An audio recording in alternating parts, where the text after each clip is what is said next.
ನಮ್ಮ ತಂದೆಯವರು ಒಂದು ಮಾತನ್ನು ಹೇಳ್ತಾ ಇರ್ತಾರೆ. ಯಾರ್ಯಾರು ಯಾವ್ಯಾವ ಕೆಲಸವನ್ನು ಮಾಡಬೇಕೋ ಅದನ್ನೇ ಮಾಡಬೇಕು, ವಿನಃ ಬೇರೆ ಯಾವುದನ್ನಾದರೂ ಮಾಡಿದರೆ ಅದು ಸರಿಯಾಗೋದಿಲ್ಲ.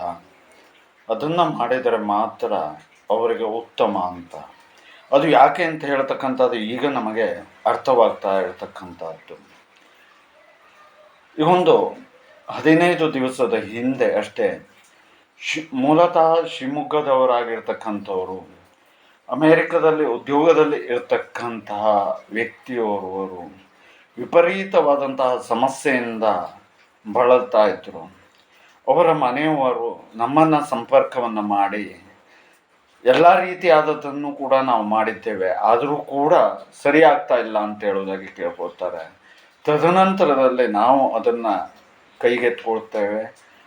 ಕೈಗೆತ್ಕೊಂಡು ಕೇವಲ ಒಂದು 15 ದಿವಸಗಳ ಒಳಗೇನೆ ತುಂಬ ಸಂತೋಷವಾಗಿದ್ದಾರೆ, ತುಂಬ ಚೆನ್ನಾಗಿದ್ದಾರೆ, ತುಂಬ ಖುಷಿಯಾಗಿದ್ದಾರೆ, ಲವಲವಿಕೆಯಿಂದ ಇದ್ದಾರೆ ಅಂತ ಹೇಳುವಂಥದ್ದನ್ನು ಅವರು ತಿಳಿಸಿರ್ತಾರೆ. ಇದೇ ಅಲ್ವಾ ದೈವಿಕವಾದಂತಹ ಶಕ್ತಿಯ ಅನಾವರಣ ಅಂತ ಹೇಳಿದರೆ. ಎಲ್ಲರೂ ಮಾಡ್ತಾರೆ ಸರಿ, ಆದರೆ ಮಾಡುವುದನ್ನು ಸರಿಯಾಗಿ ಮಾಡಿದರೆ ಫಲ ಕಟ್ಟಿಟ್ಟ ಬುತ್ತಿ